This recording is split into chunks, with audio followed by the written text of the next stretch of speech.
We're not your little.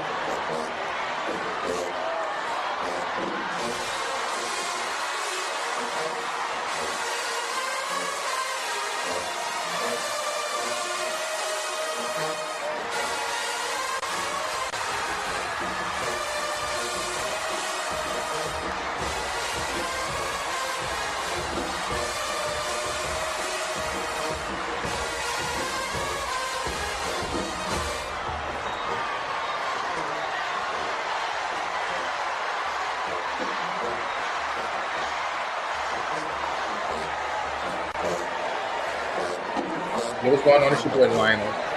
Class of 2009, back with another episode of versus everybody. And listen, hey man, it's still football season. If y'all didn't know, it's still football season. We just getting through the spring, and now we about to talk about the official way too early preseason ranking. But man, before we get into it, y'all already know what we got to do, man. First and foremost, if you're not subscribed to the channel, man, make sure you subscribe. Make sure you're following us over on Instagram and on Twitter, PV_versus_ everybody. All right. Also, go ahead and like and subscribe to the video, man. Y'all know what the goal is. The goal is 800 subs. We're moving forward, man. We're moving on up. All right, step by step. You know what I'm saying? Day by day. And so we appreciate all those out there who've been supporting the channel from the jump. And man, we hope y'all appreciate all that we've been able to put out, man. And you guys have been enjoying it. And tonight we got another hot one. All right, we got another hot one straight off the press. Right. But before we do that, man, you already know I got to show some love, man, to the home team. And listen, if you're talking about the home team, man, you can't talk about the home team if you don't got your lender already. Right. You know what I'm saying? And so if you're looking for one, you got to hit up my guy, PV alumni, Jeff McKissick. He's a Texas licensed loan officer with Fairway Independent Mortgage Company, and he'll guide you seamlessly through the home buying process. Many of us are unaware of our credit score, our true financial standing, but Jeff will help you develop a plan step by step to improve your financial standing and make your dream of owning a home achievable sooner than you think. He understands your financial situation may not be perfect, but listen, that's okay.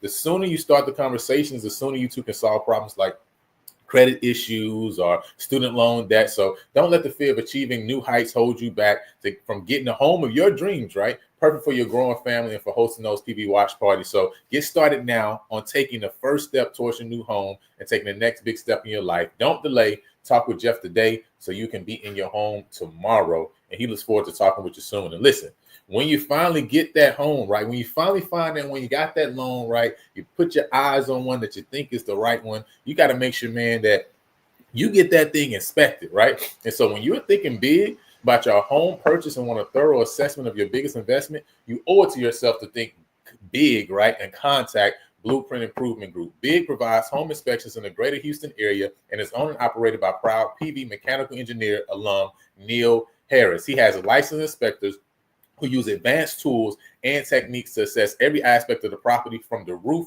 to the foundation. Visit thinkbig.com or text 713-259-0673 to book your home inspection. Support the team that supports the team, all right? And when we talking about the team, talking none other than that big PV, you know what I'm saying? So, but listen, we got our official way too early, you know what I'm saying, SWAC preseason rankings. But before we get into that, listen, before we get into the SWAC preseason rankings, hey, man, we got to get into these head coach rankings. Y'all already know what it is. It's springtime.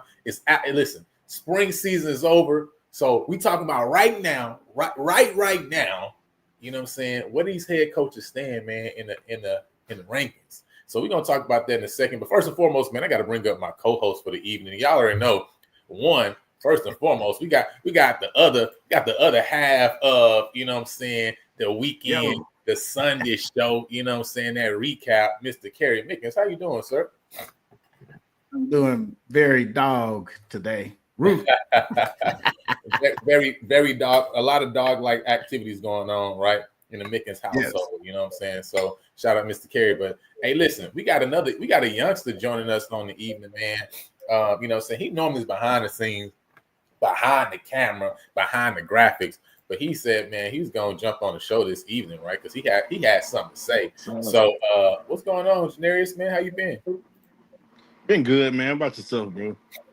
Man, listen, it's been good, man. Listen, I made some fire red beans and rice. I ain't gonna lie. This red beans and rice is fire. I ain't gonna lie. So like, you know what I'm saying? I ain't done yet. So y'all gonna see me eating because I ain't finished my meal yet. But they right. So I'm good. So I'm good right now. You know what I'm saying? You know what I mean? I said Obadiah say 2 years later, and we still waiting to hear Swain at a game. All right, you know what I'm saying? That is true. Listen, still waiting to hear Swain before kickoff, and we still ain't heard it yet. You know what I'm saying?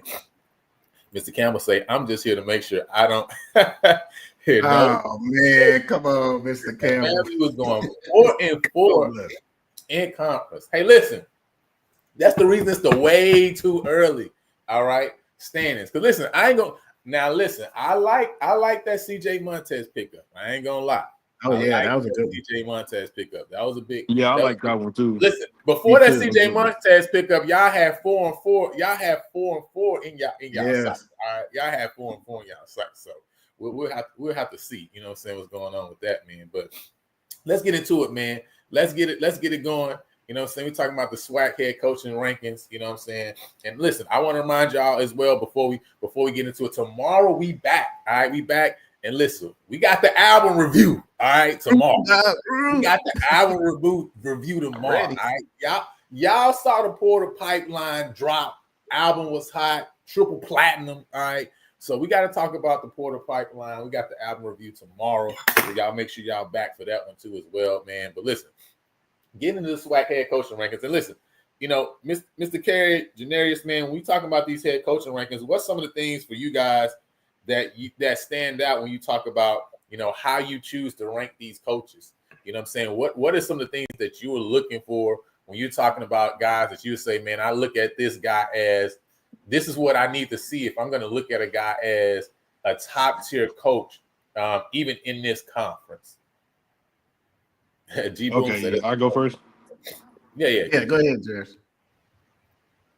Okay, what I see for the most part is mainly if that coach is going to basically be the friend versus being a coach. Like T-Jack will show for what I'm seeing at practice because from time to time I be at the facility and things like that.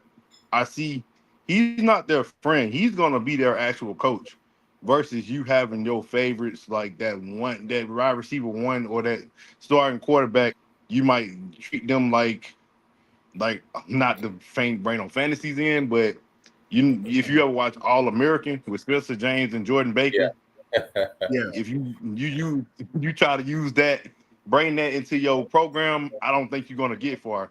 Like that's a show, and they won a championship or whatever. But you know, in the SWAC, this stuff is for real, and that's how I look at it. Like if you're gonna discipline that player, you ain't gonna just give them a slap on the wrist for certain things that you wouldn't give the other person a slap on the wrist for because he's not as happy and he's not as like good as that other person in your eyes, or if you don't like him as much. So I just feel like a coach, my thing is if a coach go off their feelings versus if they're actually good, if you know what I'm saying, as a coach. Because some coaches like to go off their feelings. I feel like you kind of taking some shots a little bit, but you know what I'm saying? Yeah, that's what it feels like. I ain't gonna say much more, but that's what it definitely feel like. You know what I'm saying? So, yes.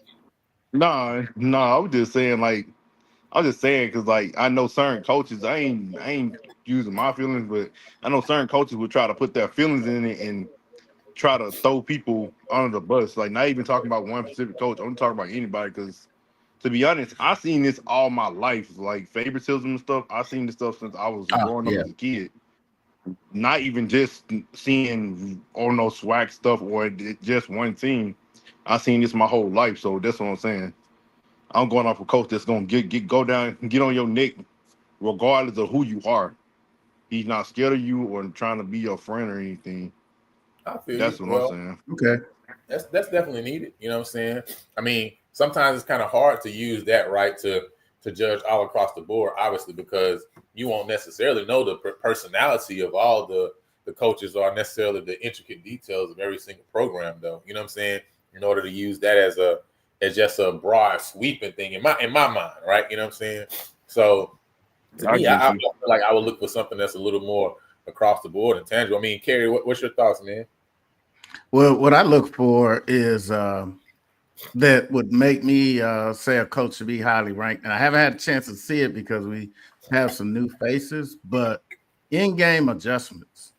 That's the thing that I like to see with a coach, because they're not always available to do something with one specific player or this guy or that guy, but I know they have to hand off a lot of duties to the assistants, but it's the manager of those assistants, what they do at halftime. I've seen games where you dominated in the first half, and then you come out the second half and they don't let you score a point because they made some adjustments during halftime.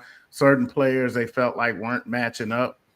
You would see a different player there, and those in game. I remember one year. I don't remember that quarterback name, but we called him Short Dog because he was the smallest quarterback that Grambling had.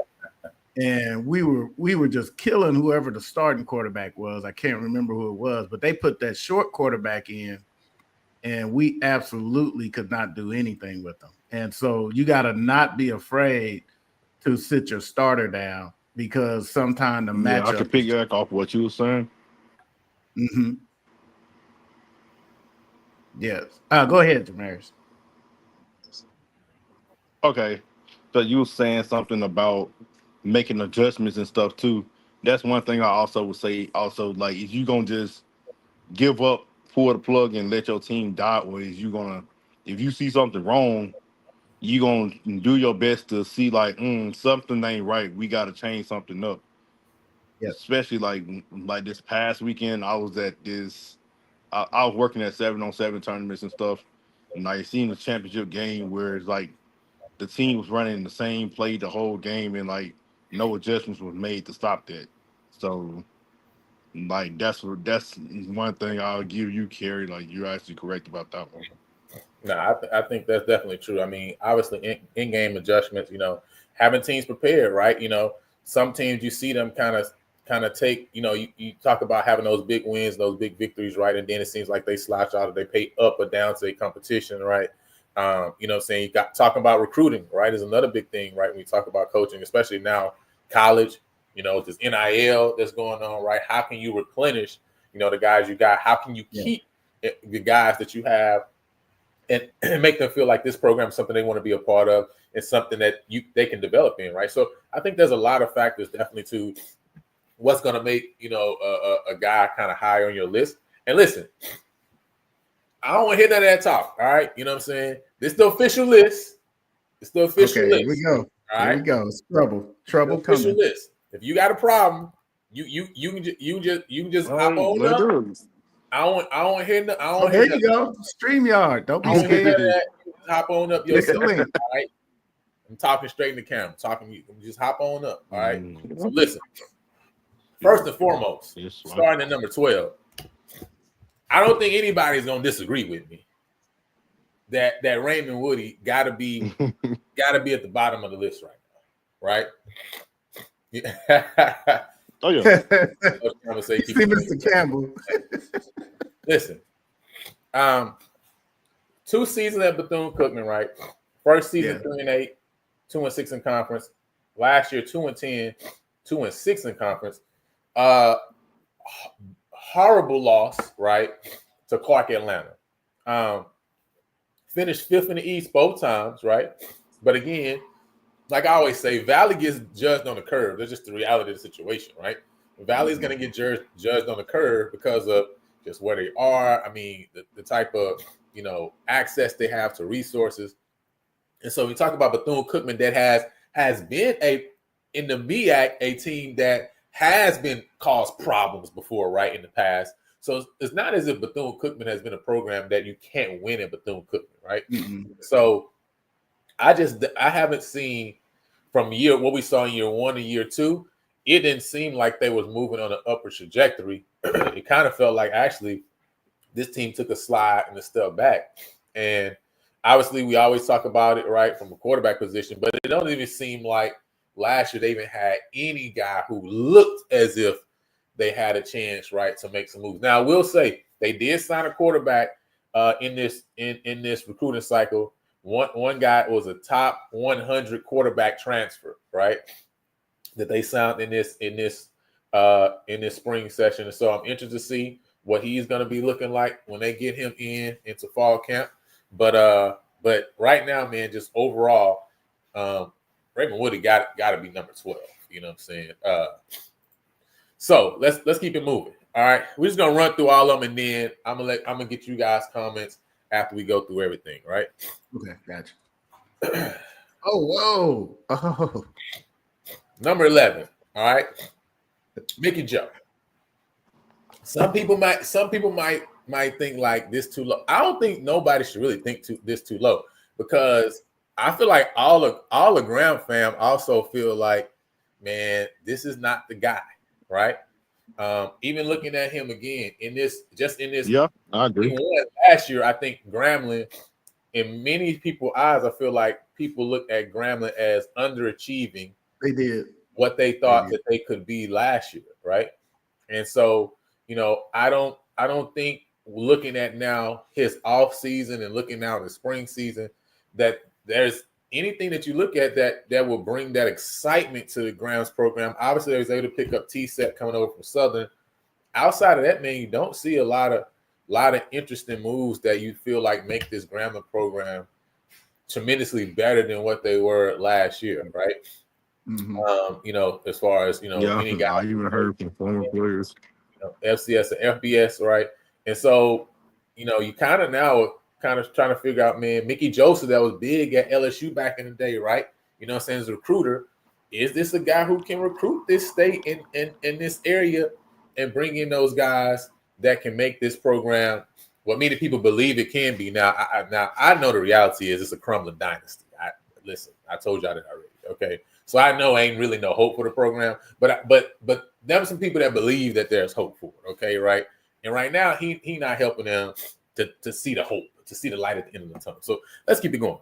Number 10, I got Mr. Terrell Buckley. Now, obviously, you know, Mr. Terrell Buckley, right? He's bounced around to a lot of different spots, right? As far as his coaching resume and his coaching acumen, right? Mm-hmm. And so, you know, this is not a guy who's a stranger to, you know, the coach profession.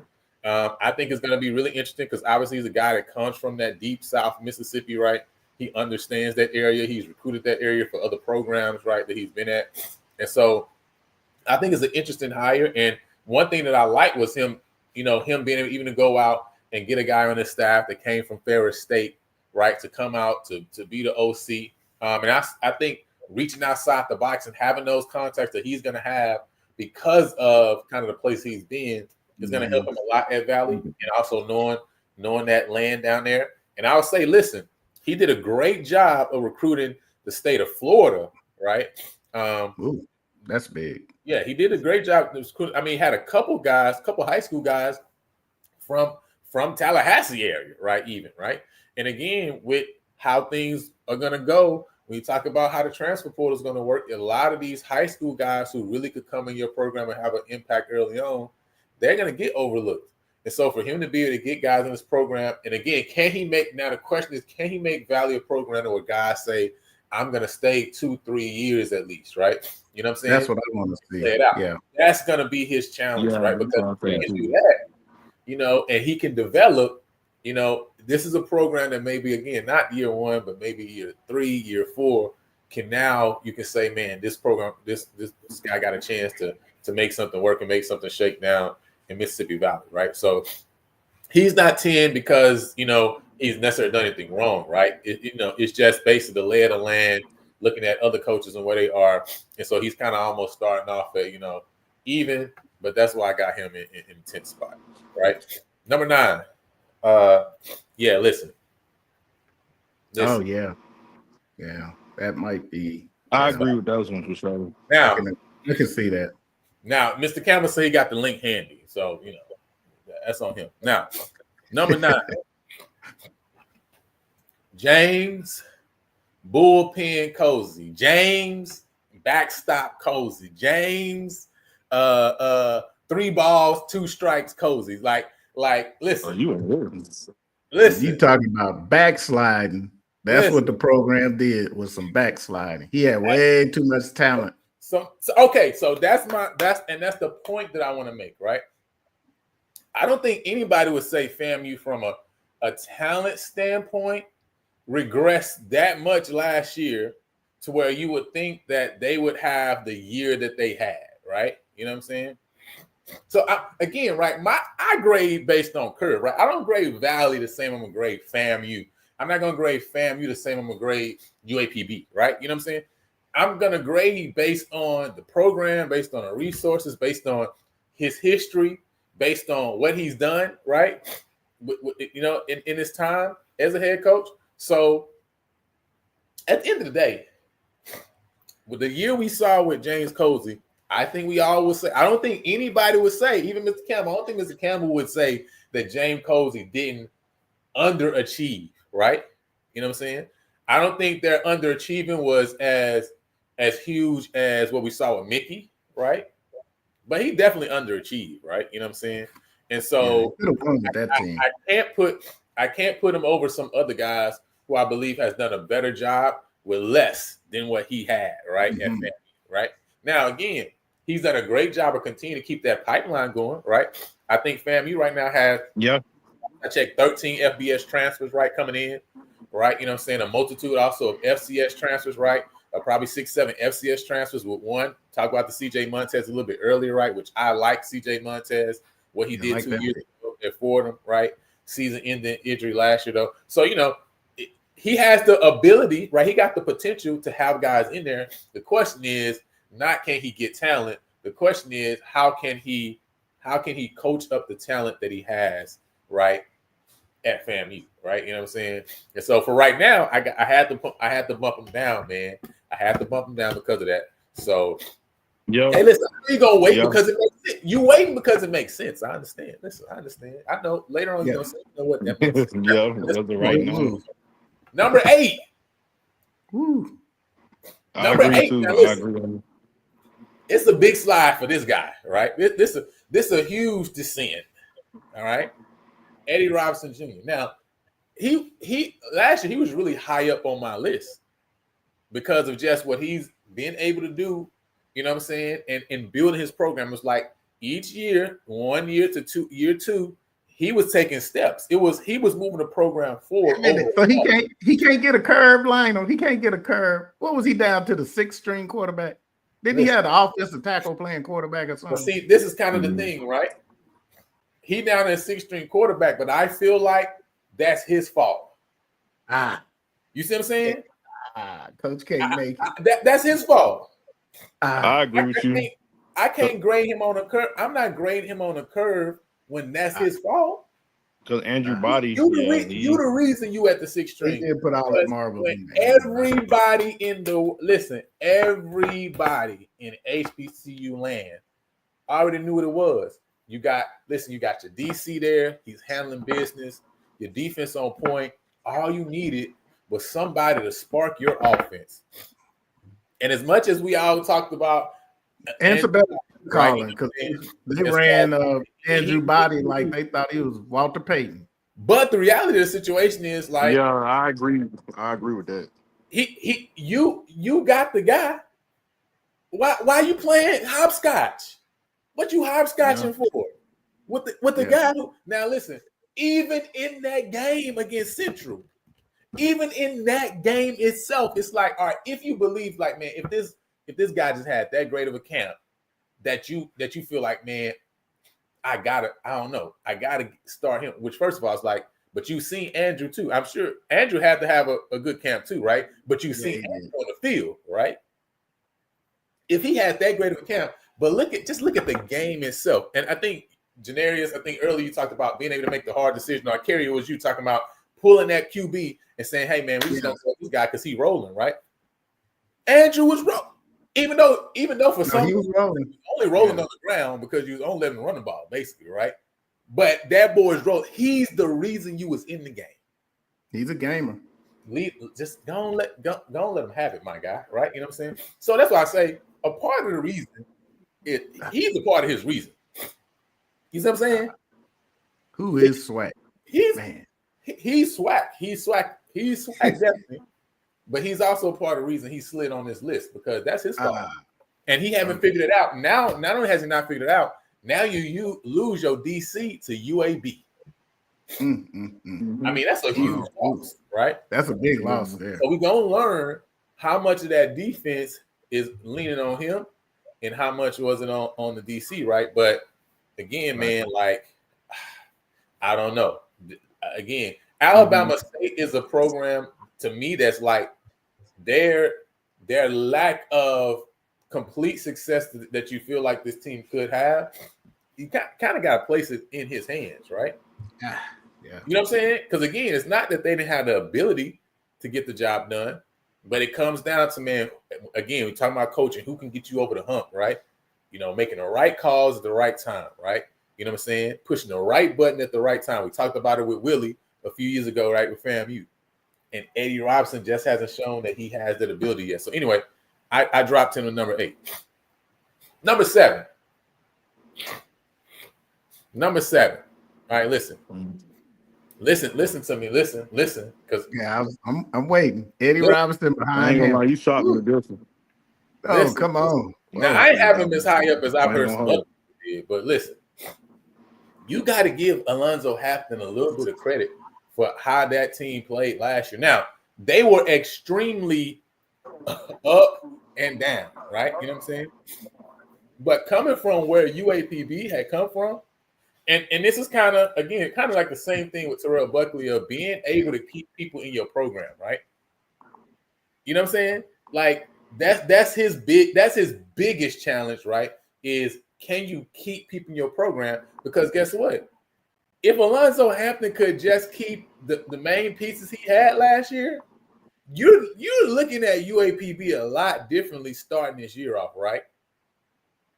Yeah, I can see that. You know what I'm saying? Like you're looking at UAPB a lot differently starting this year off. And so like now again, that plays a part in it, right? Being able to acquire guys, being able to maintain guys is just how we do. So that's not his fault, like Coach Robinson. You can't switch him. Nah, I'm not switching Coach Hampton because this is the thing, right? The reason I put Coach Hampton ahead of him was because I was thinking if Coach Hampton had what Coach Robinson had, right? How is that going? I don't think it plays out the same because Coach Robinson has shown now multiple years that he's had an issue when it comes to the offensive side of the ball, right? You know what I'm saying? And making decisions and knowing kind of who to roll with, choosing the right person to roll with. This has not been, going back to D. Davis, right? And then we saw Miles Crawley who moved over to Grambling, right? So that's kind of the determining factor for me of why when I say, okay, I'm looking at what Coach Hampton had and what he's working with, right? He's trying to build something from the ground up that just wasn't right. Without the resources that Alabama State obviously has, without the AD, right? The work that the AD of Alabama State over there is doing, right? So, he's working with a little, I'm grading him on a curve, like I say, right? But, and again, acquiring people and maintaining people is a part of just this coaching thing right now, right? So, he does get knocked for that, but again, it's gonna be hard to keep a lot of that people in UAPB. You got to think. I forgot the other quarterback name that left out the year before and went to Northern Illinois. You know what I'm saying? Like they done found 2 guys right in this program. And I believe he was there before Hampton got there, right? But he's showing at least that I can go find guys, right? You know what I'm saying? So the question is now, can he find them? Find enough guys, right, to make that team something to where it elevates out of that kind of bottom tier of the SWAC, and then also can he maintain them for 2, 3, 4 years so that he can fully build out this program? And is he gonna have enough time to do it? That's the next real question, right? So, all right, number 6. Let's keep it going. Sam Shea. You know what I'm saying? Oh, and he said, and if people didn't steal our film, listen. Yeah, cold-blooded. That's another thing. Hey, listen, Coach Hampton got to know how to use passwords. You know what I'm saying? Like, honestly, He hired me. I I work in cybersecurity. I get him. I get him right, Coach Hampton. I could slide it down that too. Nah, you know what I'm saying? But I got Coach Hampton. So, Sam Shea. Now, he was also in this kind of carousel. Now, of course, we talk about Terrell Buckley, talk about Sam Shea, talk about Tremaine Jackson. These guys haven't been and haven't coached in the SWAC, right? So now I'm kind of looking at previous history, obviously, right? You know what I'm saying? Looking at what you have done, right? And what you have the ability to do. And I think Sam Shea was just like the Chennis Berry to South Carolina State connection. I mean, when Alabama A&M was coming open, I'm like, man, this is like he's literally driving down the street to change offices, right? Same recruiting area, right? You know what I'm saying? Same high school coaches he connecting with, right? So, like, he in the same address, you feel me? So it was a perfect marriage for Sam Shea to step on over and go to Alabama A&M. And so I really think he's going to be successful. Like, I don't think it's a question of if he's going to be successful. I just think it's a question of time, in my personal opinion, right? And so I got Sam Shea, obviously number 6 again, looking at what he did. One more fun fact. That program up, you know what I'm saying? So again, Sam Shea, I got him at number 5. Number 6. There you number know, fun fact.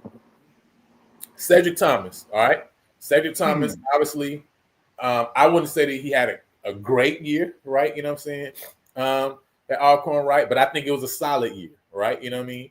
I think it was a solid year that he had at Alcorn. And it was something that I feel like he can build on.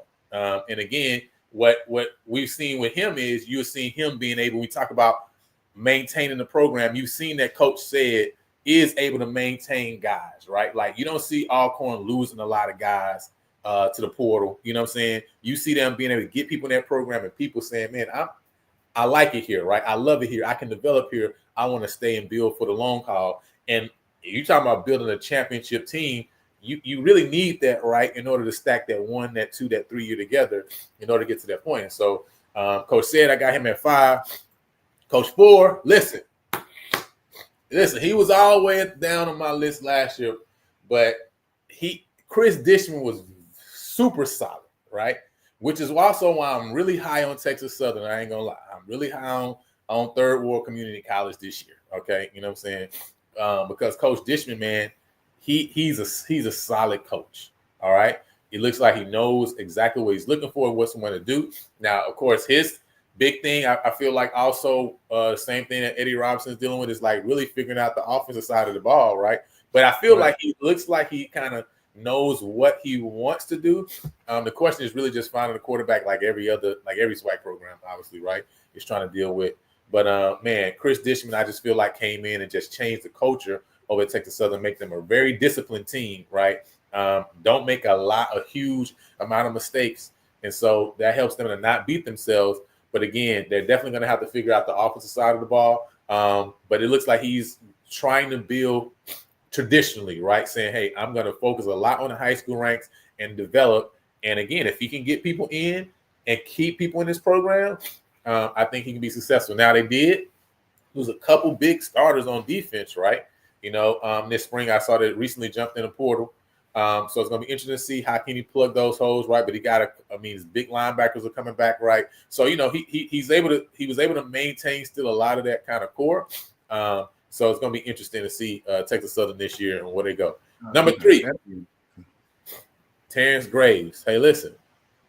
Yeah, only reason I didn't put Terrence Graves at number 2 is because I just feel like a couple of these games, Southern just like people just gave Southern game. I can't lie. You know what I'm saying? So I just can't put him in there. You know what I'm saying?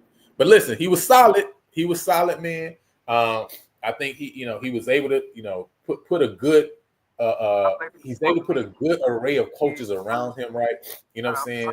To help build together. And so I feel like Coach Graves knows put trust in those people. Obviously, getting Fred McNair over there is huge, who's now the quarterback coach, right?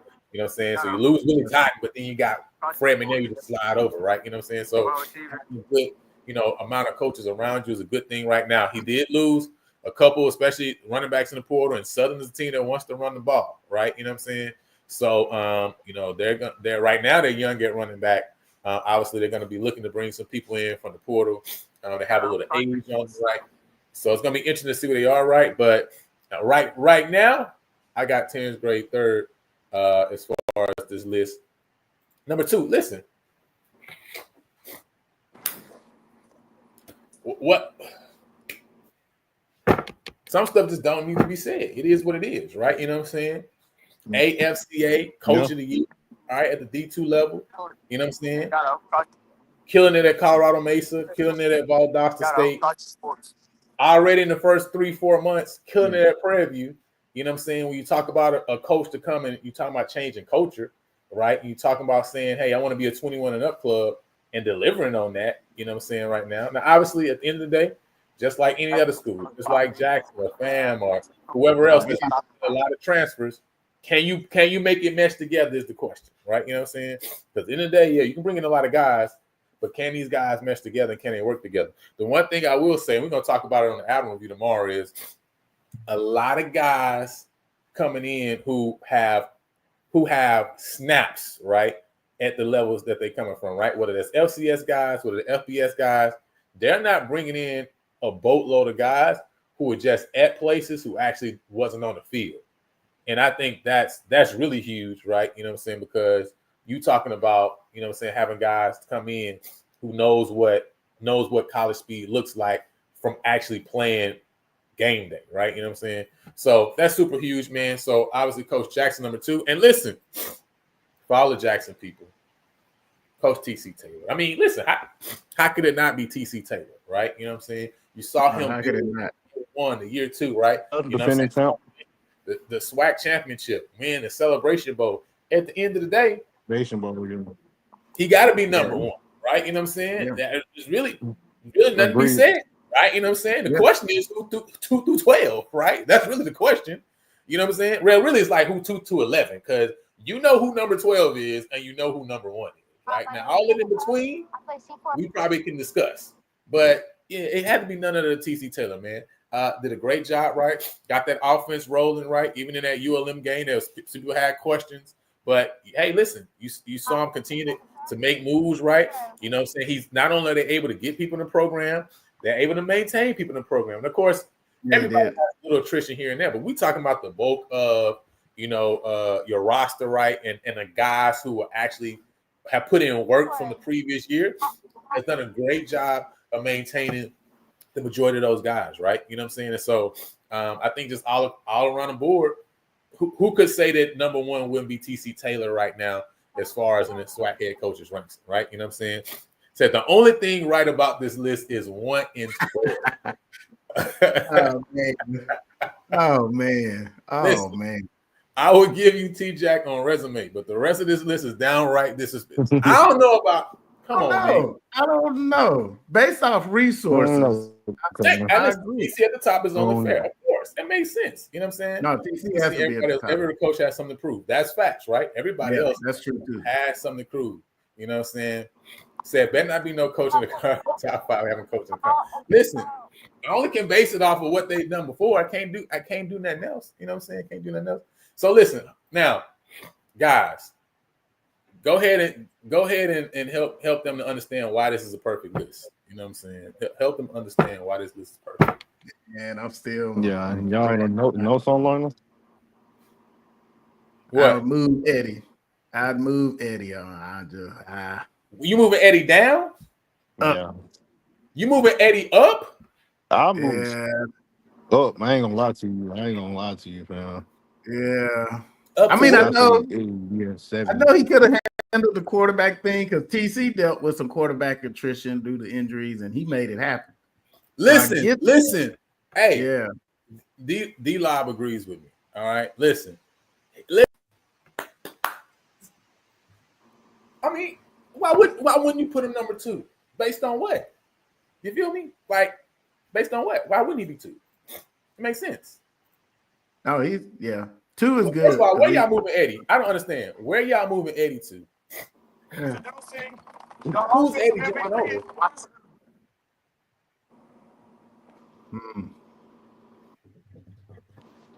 Not Sam, I ain't gonna lie. Not Sam. I would trade him with Sam only for the unknown.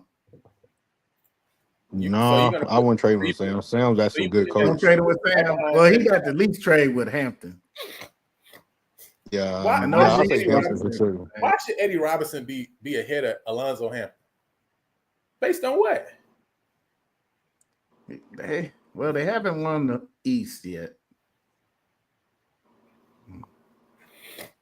Eddie Robinson hasn't won. Of course, he hasn't won the East, but he was projected to win the East last year. Yeah, he had all the pieces. He did have all Shout out the to pieces Prospect last year. Sports. Shout out Prospect Sports. You said Elvin said he would switch Thomas and Robinson. So you putting Eddie Robinson ahead of Cedric Thomas. I don't know about that. And then Cozy with Shade. I mean, Shade hasn't coached. I understand people say Shade hasn't coached in the conference. Maine hasn't coached in the conference. Buckley hasn't coached in the conference. I get that, right? But so I only can judge these guys, excuse me, based on their resume, right? You know what I'm saying? That's all I can do. So, he said they can't even come in second in the East. Thank Mr. Cameron. You finally said something this evening that makes sense. Come on. I'm just saying. Well, technically, let's actually correct this. 2 years ago, they did finish second, actually.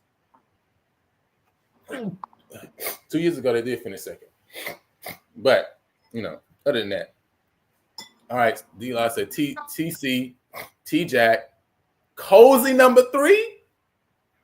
Cozy number 3? Resources he had. Didn't he lose to?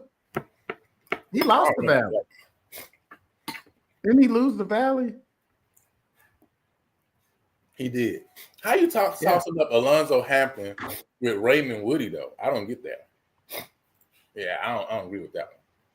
I don't agree with that. I don't agree with that. Wouldn't do that. Now at the beginning, you was making a lot of sense, but you kind of ended it off bad.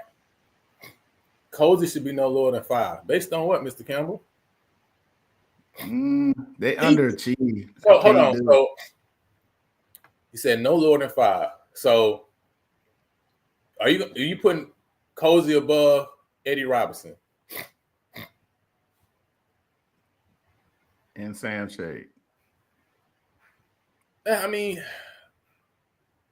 I can understand if you put him above Sam Shade if you say, well, Shade hasn't coached in the thing, but to me, I don't look at somebody's resume from before and discount that, right, because they haven't coached in the SWAC, right? But they've been a head coach before, right? So I'm judging them based on what they have shown us, what they have laid out on their resume. You know what I'm saying? And Sam Shade's resume is an impressive resume. It's more impressive than James Cozy, in my opinion, right?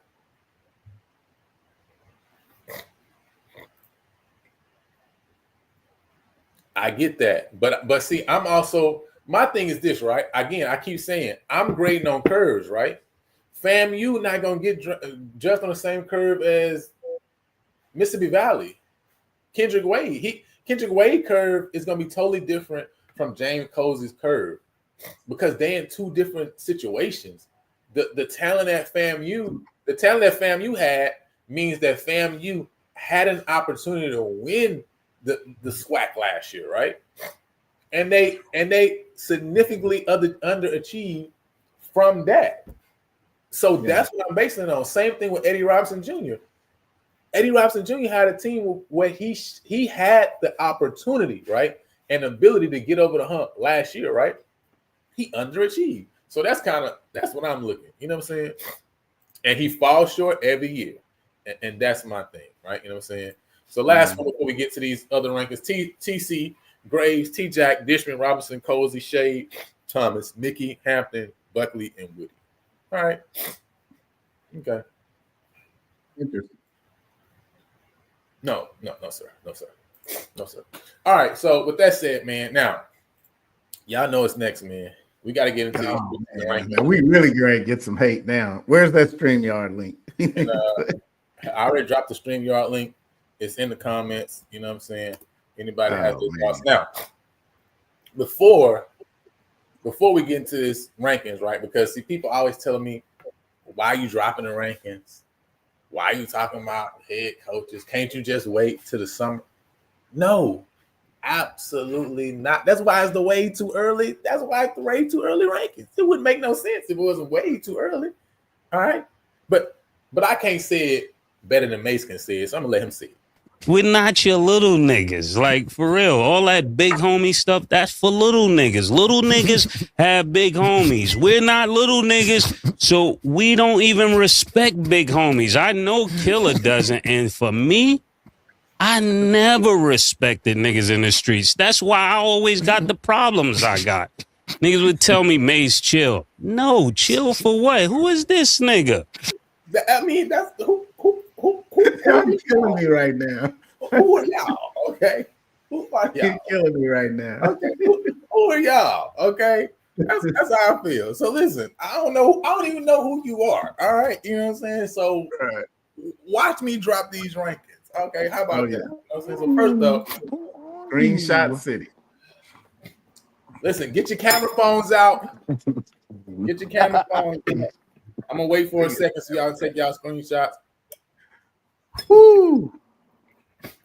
Come on now, True Seeker. Come on. Now, fam, you got the new quarterback. We can't do some white out on that and scoot it around. Listen. What's that? I think you got some feedback, Janaris. Yeah, I think generic feedback. Yeah, so Marius, but what I say, I actually like the list. Actually, well, I ain't gonna lie, I like the list, but you shot me with number one. Though I ain't gonna hold you. Yeah, no lie. That's I wasn't ready. I wasn't ready. Yeah, that one's kind of was like Yeah, I wasn't ready for that one. Like JSU, I thought you were gonna have them as a repeat, and no lie. In my opinion, I say FAMU maybe number 3. But okay. But be real with you, FAMU and Bama A&M, they can flip. They might can flip, and like it can be either way. It can go either way. But I just say for Bama State and Jackson State, Yeah. Like I Alabama don't know. State over Jackson State. Alabama State over Jackson State. Now listen. I don't see it yet. I don't see it. Now, again, this is way too early. So I keep saying, I do like the CJ Montez pickup at quarterback with FAM. I do like that, right? That may bump y'all up above Alabama A&M, just maybe. All right. Maybe y'all might finish 5-3 instead of 4-4 now. Okay. You know what I'm saying? So, but listen, he said, True Seeker said he got Jackson State at number 1. You know what I'm saying? I understand. Listen, I'm not bumping if you have Jackson at number 1 because I think Jackson has the ability to win. Right, you know what I'm saying? The East for sure. Right, that's why they 7-1. All right, that's why they 7-1. All right, if you ain't notice, y'all acting like I got Jackson 6-2 or 5-3 or something. Okay, you know what I mean? Yeah, listen, I'm with you. You know what I mean? Steven say we not losing 4 games in the SWAC. Hey, listen, we will see. All right, new trigger man. We gonna find out, you know what I'm saying, soon enough. But listen, Alabama State 7-1, Jackson 7-1, Alabama A&M and Florida A&M 4-4. Now, you might ask, well, how can Jackson be 7-1 and Alabama State be 7-1? Well, that's because Jackson State lost to Alabama State. How about that? I mean, don't that make sense? That's pretty simple, actually. Man, and how come Alabama A&M and Florida A&M got the same record? Probably because Alabama A&M beat Florida A&M. I'm pretty sure that's what that means. Shout out. So y'all understand, all right? Intel, they not beating y'all where? wow. Can somebody remind me of what happened in Tallahassee? I feel like I remember something happened in Tallahassee last year. Maybe. Oh, yeah. I think something happened. Man, blooded. Yeah. He said, I think Alabama State is cursed. Okay, I can't even front on that one. I can't even lie. That might be true though. That's such. Hey, listen, they just might be cursed for real because every year them boys got something going crazy. Hey, listen, Eddie Robinson done did something, man. He need to pray. Okay, that's he gotta man say get we that don't off care of him. about nothing but PB. All right, listen, let's pull up the schedule real quick. We're gonna start with Alabama A&M. All right, Alabama A&M, and again, I dropped that link for anybody who disagrees with the truth. Listen, everybody ain't gotta agree with the truth. All right, but the truth is the truth. Okay, it is what it is. Truth will So, set you free. and it's gonna set you free. Right. Let me pull up a 2025 schedule. All right, here we go. Boom. All right. Boom. All right. So listen, Alabama M, 2025. Now, you know what I'm saying? Sam Shade coming in first year, still building. So guys, we're gonna go through the schedule. It's that man out here speaking. All right. So listen, we got all Arkansas first game of the season. What y'all got with that Arkansas game? Arkansas and Alabama A&M. Of course, that's an L. I'm pretty sure nobody's gonna say anything different, obviously. Then we got Alcorn State. Now, this game is not a conference game, right? So this is not a conference game, but it is a game that's going to be Alabama A&M at home against Alcorn. How y'all see it? I like Alcorn in this one due to A&M is going to still be trying to figure out what they have. I feel that. I mean, I have it the exact same way. I think it's still early on, still figuring it out. Now, the thing is, if you look at the layout of the schedule, right, this is another thing that I really like about Alabama A&M schedule, right? If you just look at the layout of the schedule, this is not a conference game. After that, you got Tennessee State, you got Lane, you got Bethune, right, before you see Jackson. So, I mean, you're talking about having 4 or 5 games, right, to really figure themselves out. You know what I'm saying? 4 games before your first actual conference game, and then that conference game is against a BCU, right? Who you still should be favored in, right? You know what I'm saying? So I like the layout of Alabama A&M schedule, completely different than that schedule last year, where I think Jackson and FAMU was early on and both back to back, right? Crazy, you know what I'm saying? So now going into Tennessee State game, obviously Tennessee State is definitely in a complete starting over mode right now. Does anybody got Tennessee State winning this game? I like A&M in this one. Like you said, the Tigers are going to have to start over. Yeah, I got Alabama A&M too. What you got, Janaris? I got A&M for sure, 1,000%. I feel like Alabama A&M be way more prepared and ready than what Tennessee State, especially with them blowing their whole team up. And I know with Eddie George leaving, that some of that staff is gone also. So they're gonna have to build that chemistry up with them players. So She loves D. Yes, exactly. Yes. They're winning the SWAC piece. Yes. All right. So after that, man, they got Lane College. That's a dub. And then Bethune-Cookman. They're going to Daytona Beach. Yeah, they got to go down there. Oof. Does anybody think Bethune can get this game? Does A&M fly or drive there? How close is that? That's pretty close. They drive there. I'm pretty sure Alabama A&M drives there, right? Yeah. I don't know if that's a flight. I don't think that's far. You talking to where? To which one? I'm about to look it up Where? right now. Which college? Daytona Beach. Oh, Daytona Beach. It's like 7 hours. Cause I'm from Alabama.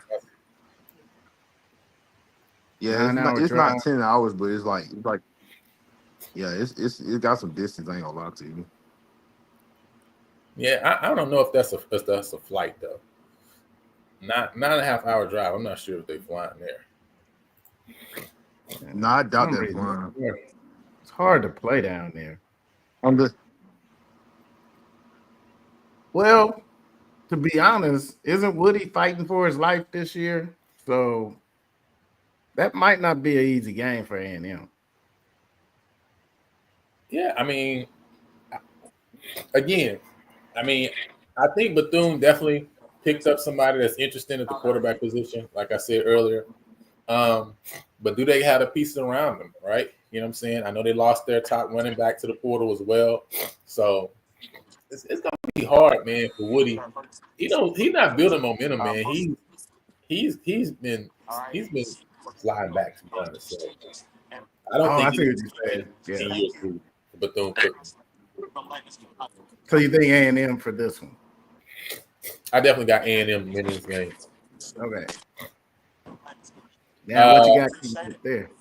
Then after that, we got obviously the big game against Jackson State early on. This is going to be in Mobile, Alabama, Gulf Coast Challenge. Can Sam Shea get it done in year one? I do have Jackson. I'll say it'll be a big. I feel like it's gonna be a big fight for sure, but if they don't have that chemistry and that game plan down pat to actually be able to take on the Jackson State team, actually like defending champs, then I have to pick Jackson State. But if they can bring that same like mentality from Miles and overcome Jackson State, then I feel like they got a chance. Yeah, listen. I think it's gonna be definitely a great early test for Sam Shea to see what his team is built like. I think Jackson's gonna be too much, obviously, to get the job done though. But it's definitely gonna be a good barometer for A&M. Like I say, it's placed in a perfect position for them again, looking at their early schedule, to have that test then and kind of spread out some of those games that they have later in the season. So next up, they got Valley in Huntsville. Lewis Cruz Stadium. Oh, that's a dub. First year. I just think Valley is not going to have enough to get the job done against Coach Shea. Kerry, you think anything differently on this? Nothing different on that one. It's going to be. All right. So then, listen, another big one, Magic City Classic, the first one for Coach Shea in Birmingham, the Legion Field. They gotta have. I feel like Eddie Robinson is the one who got to have it. First of all, yeah, that's what I meant. Yeah, he gotta have it. He's been there too long. Yeah, he gotta have it. But I feel like Shea gonna take over, gonna get that one. You think he gonna get that one? Man, I just feel it, bro. Like, well, I'm gonna say it like this. Like I said for Jackson State, like if he can bring that mentality that him and his staff had at Miles, I feel like they can take it. But yeah, and then another fun fact, I got an uncle that's on his staff too. Alabama A&M. Your uncle's on Alabama A&M staff? Yeah, he a GA. Yeah, the Hornets need this one though. I feel like it's a must win for them because they're just like when Hugh Jackson was at Grambling and you feel me.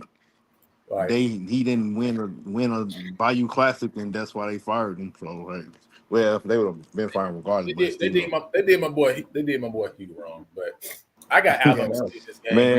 Man, I had a homeboy that was on Grambling. Yeah, he said dude was bad, bro.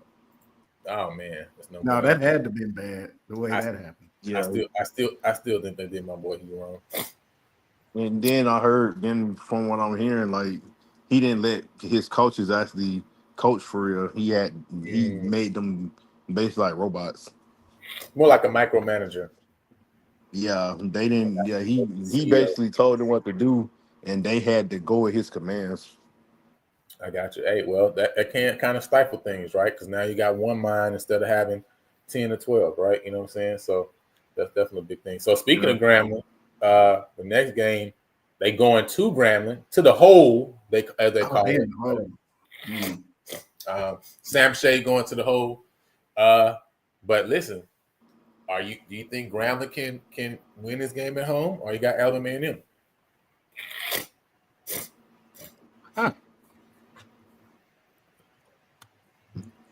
That's directly after the. Woo.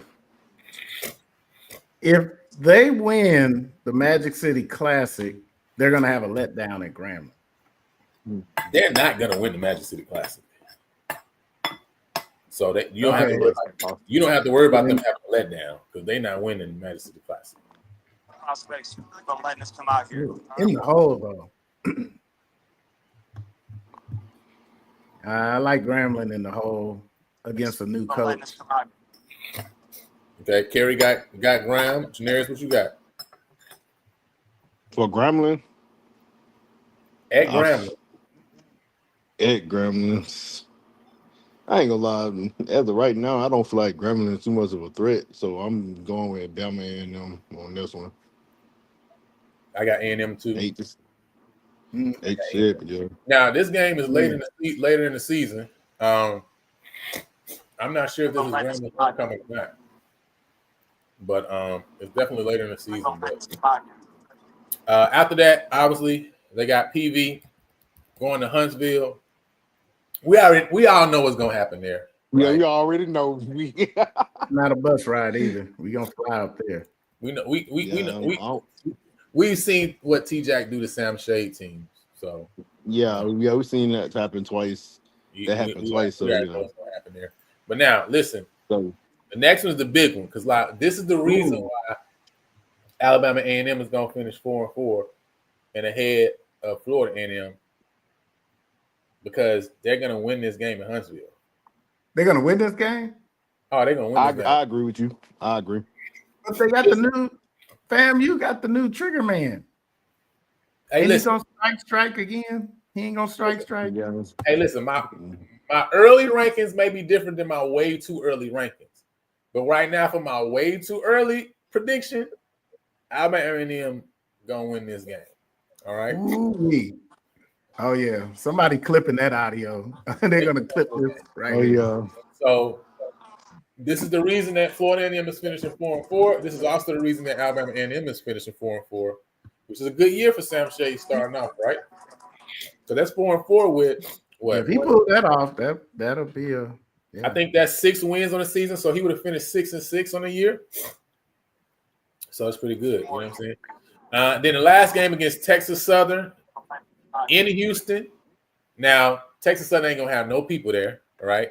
Listen, listen. Last year, my cousin went to a game, right?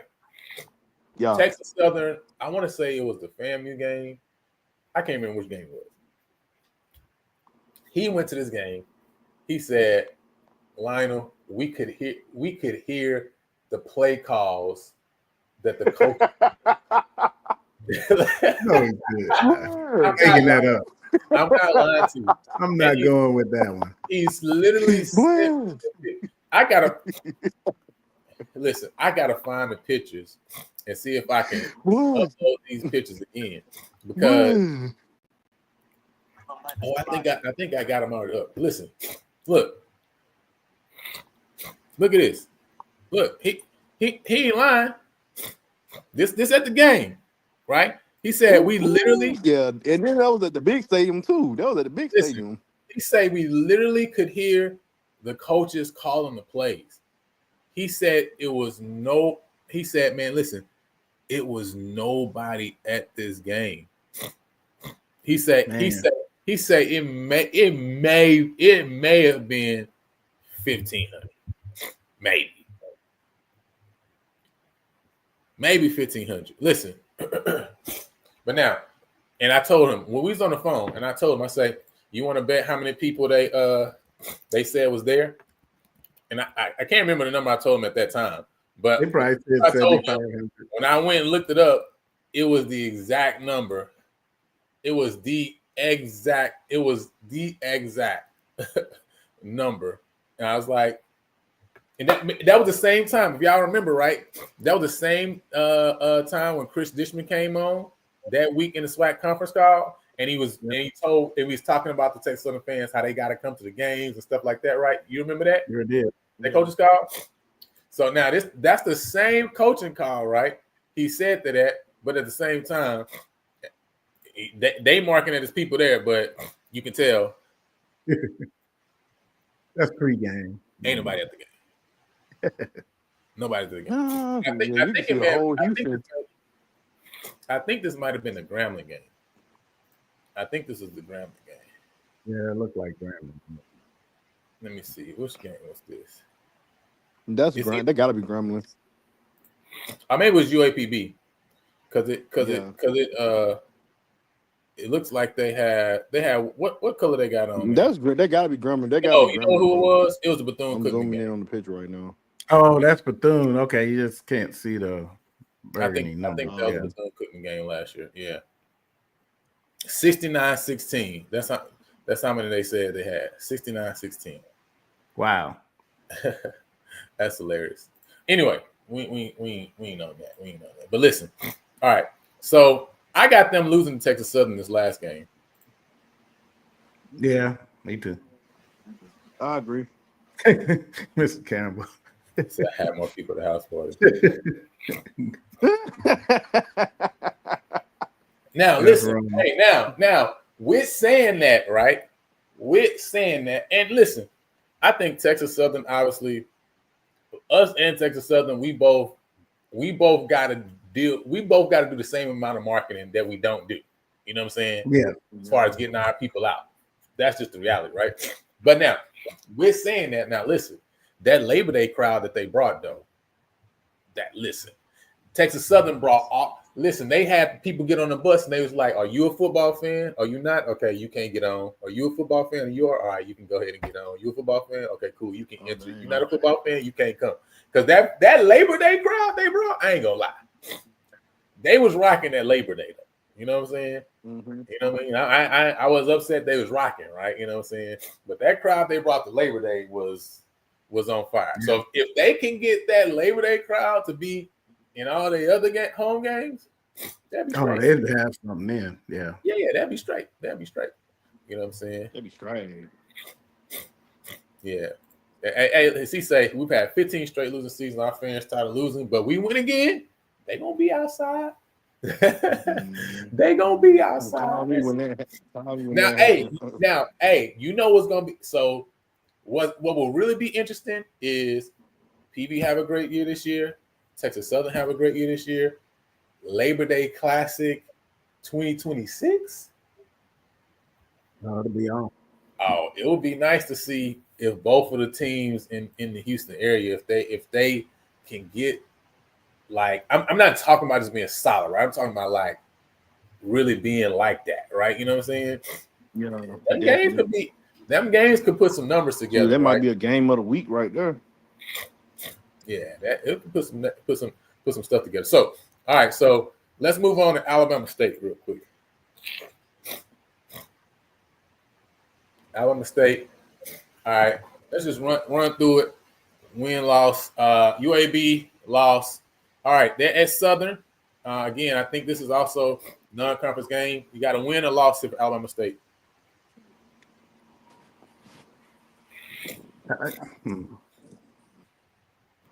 That's early. It's early, September 6th. In Baton Rouge, too. That's early, though.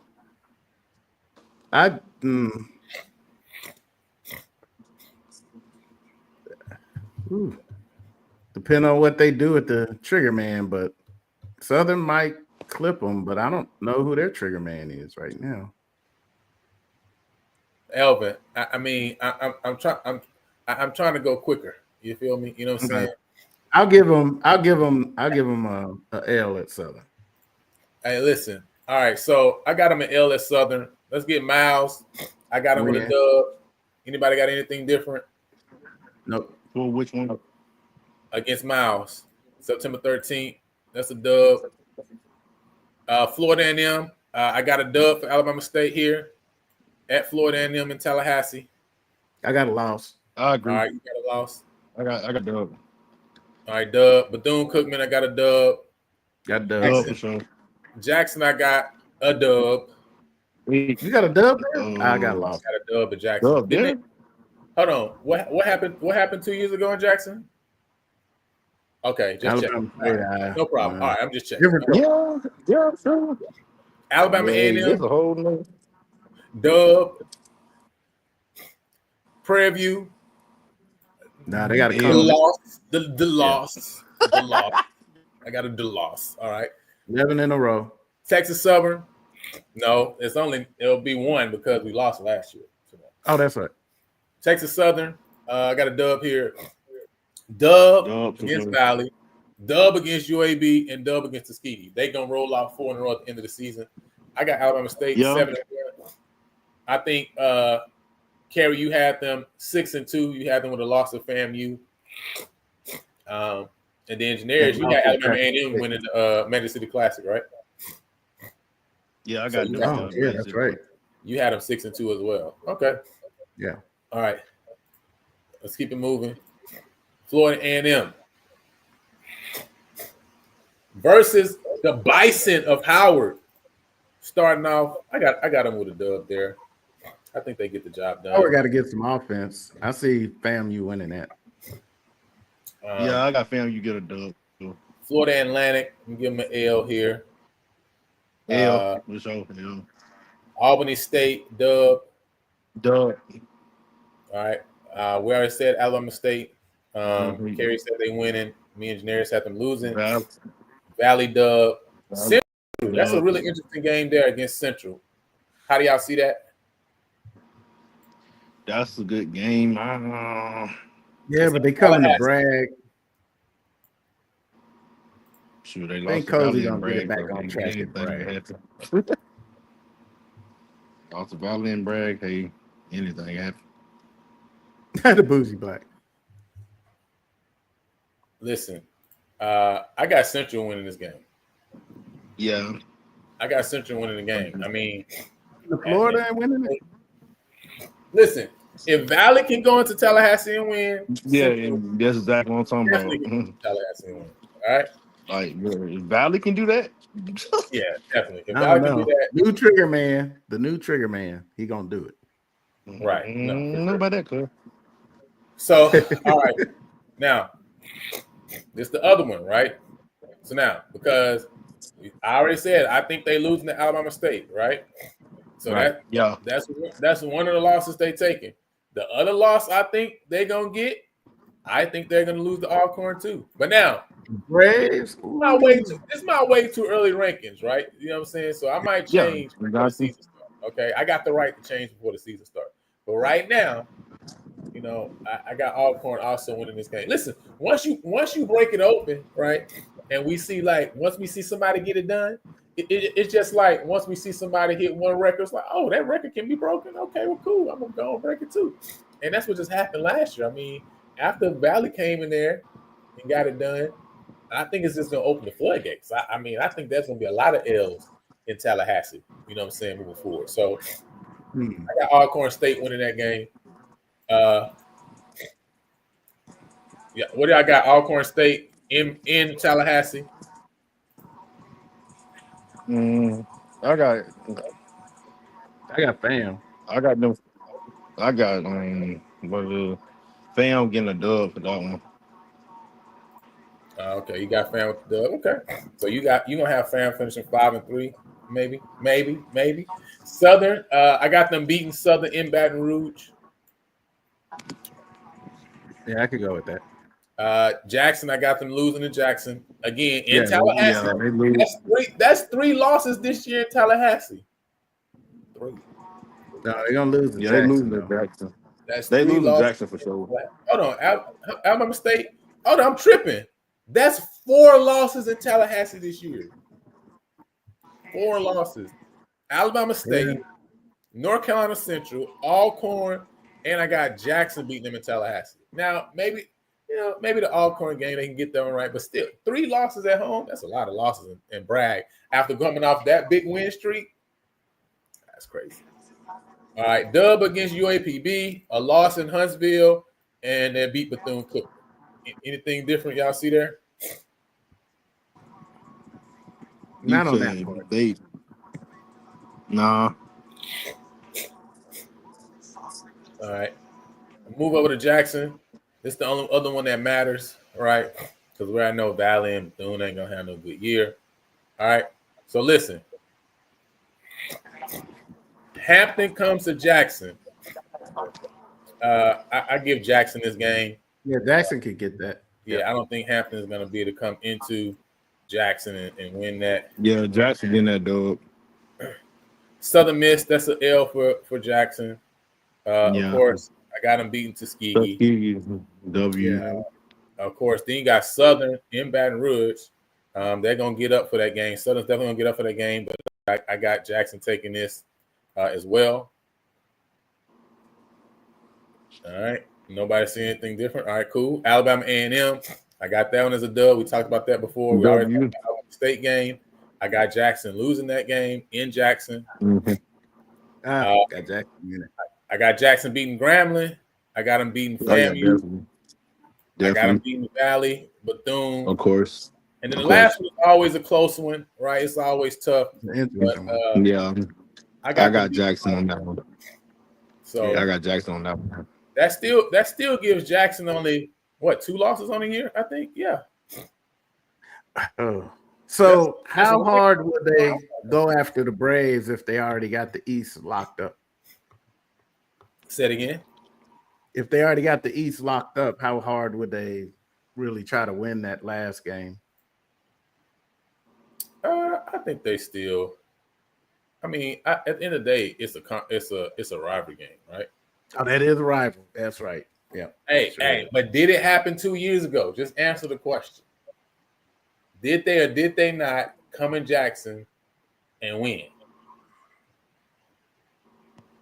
And was Andrew Biden the quarterback last time I checked? He wasn't.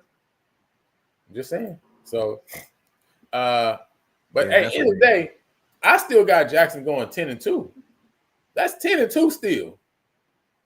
That's a great record. That's still a great record. Okay. All right.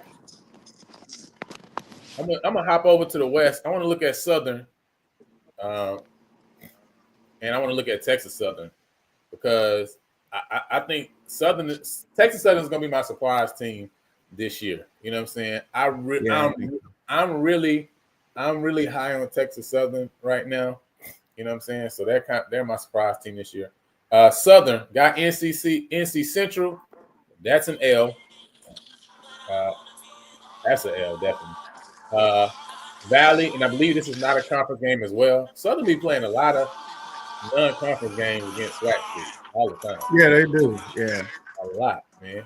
Janarius, I think you got some background. Oh, I cut it off. Then Alabama State. I told you that's a win for Southern early on. Fresno, that's a loss. Got them losing to Jackson at home. Got them beating Bethune though, right? I do have them beating Bethune-Cookman. Have them losing to PV. Have them losing to Florida A&M. I actually have them beating UAPB. Yeah, and then I have them losing against Alcorn and Southern. Yeah, they have weird games against Texas Southern. Yeah. Yeah, the last few years, man, that Texas Southern game has been an Achilles heel. I almost lost this last game if it wasn't for just some crazy stuff at the end of the game, right? So I got them with Texas Southern, but I do have them beating Grambling at the end of the year. So that's how I have Southern finishing off. I think they're gonna have a tough year. Like I say, even last year, man, there was a couple games there that really could have went any way for Southern, and I mean Southern finished first, but could have easily finished third or fourth, right? If a couple games go a different way. But hey, at the end of the day, you can't say nothing, right? They was able to get the job done, close out games, get over the hump. So it is what it is. Now I want to look at Texas Southern schedule too as well, because I really like Texas Southern.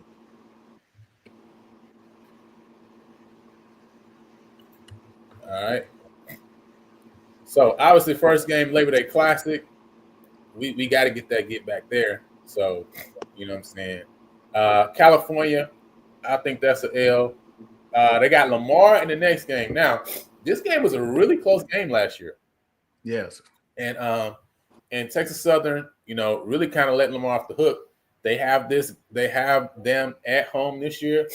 I really, really hope Texas Southern can get this win because, obviously with us in the Southland, there's always been issues. So hopefully they can get the job done against Lamar. And I think they can. But we'll see. What's y'all thoughts? I mean, I'm gonna put Texas Southern down for the dub. What's y'all thoughts on this game? I feel like, Texas they can get it. Yeah. I feel like they can get it.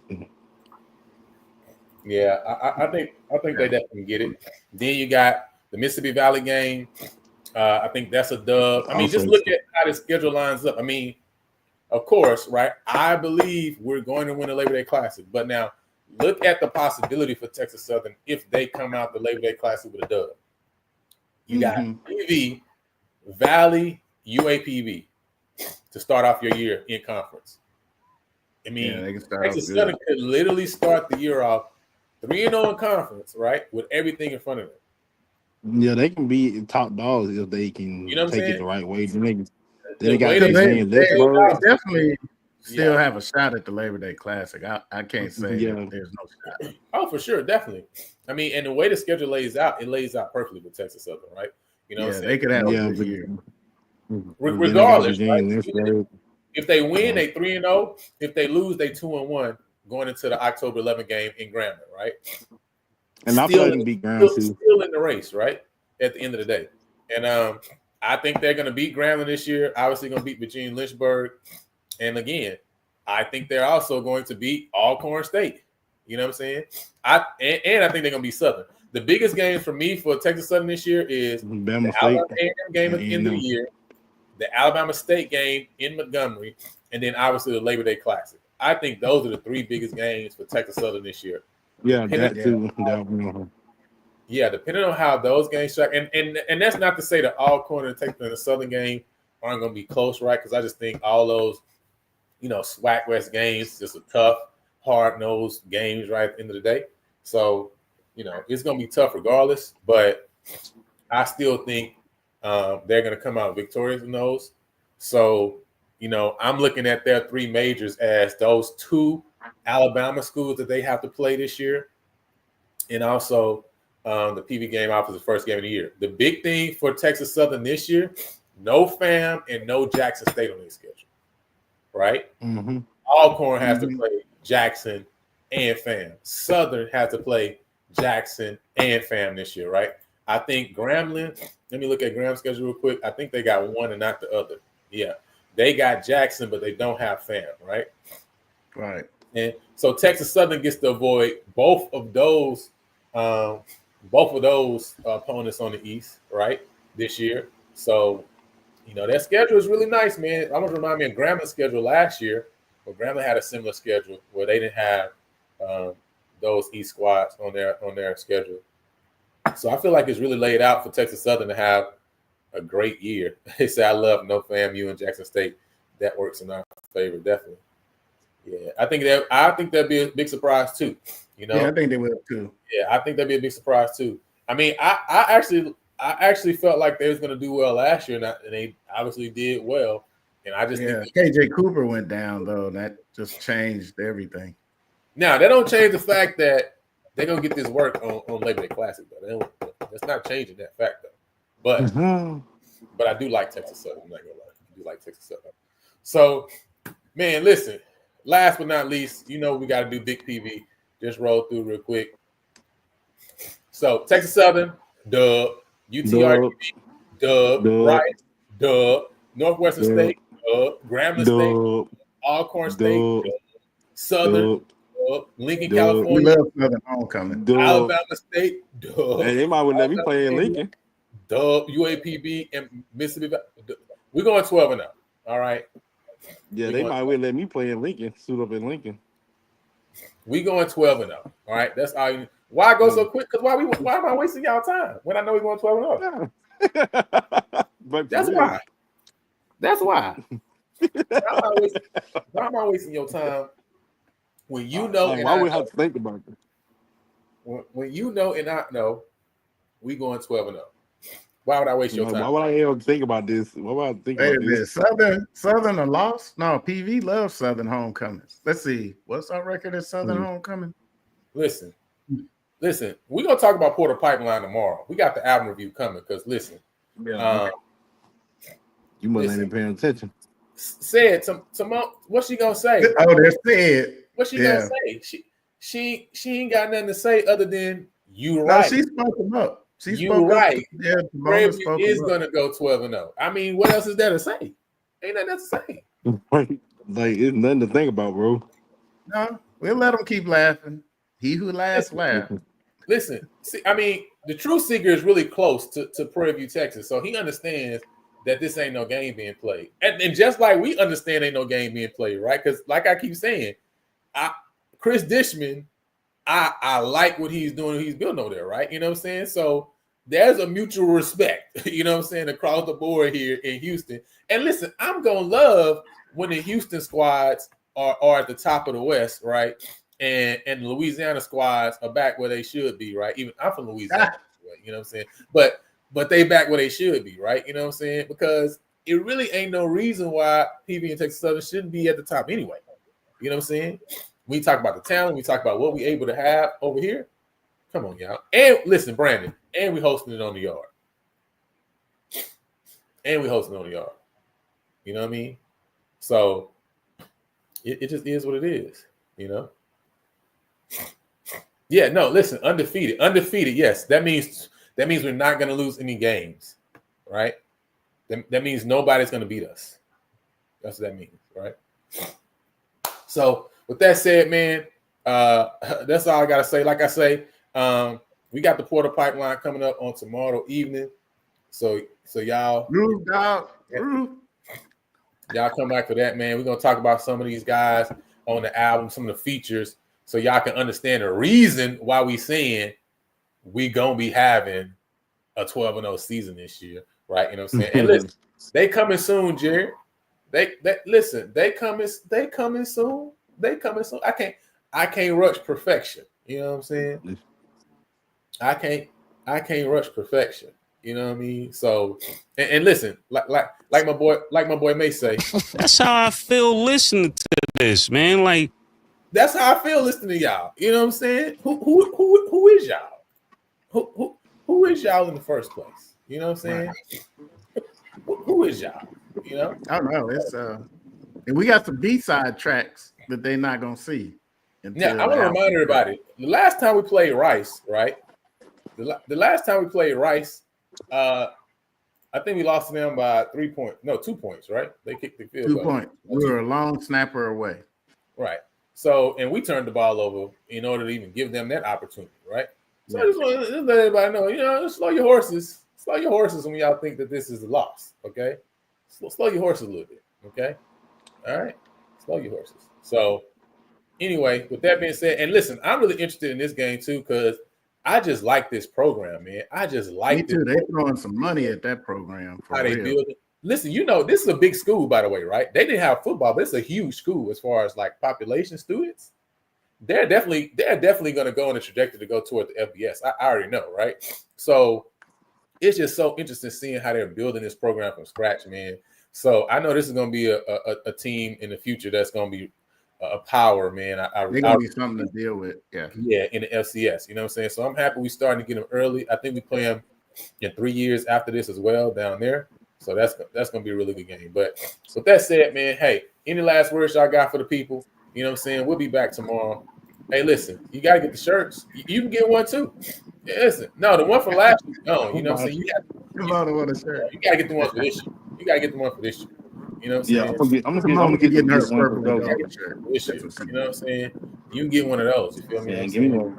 But listen, Brandon, they know what it is. That's why she here. Because she knows what it is. Right? Yeah, she never paid us. They wouldn't be here. If she wasn't worried, she wouldn't be here. He wouldn't be here. They worried. They a little scurry. They scared. I think they scared. You wouldn't be here. I think they scared. I think they Hey, listen. They won't be free. That's the case. Listen. We'll talk Hey, about but listen. somebody. With that said, man, we out of here, man. We're gonna holler at y'all. We'll see y'all tomorrow for the Portal Pipeline, the album review.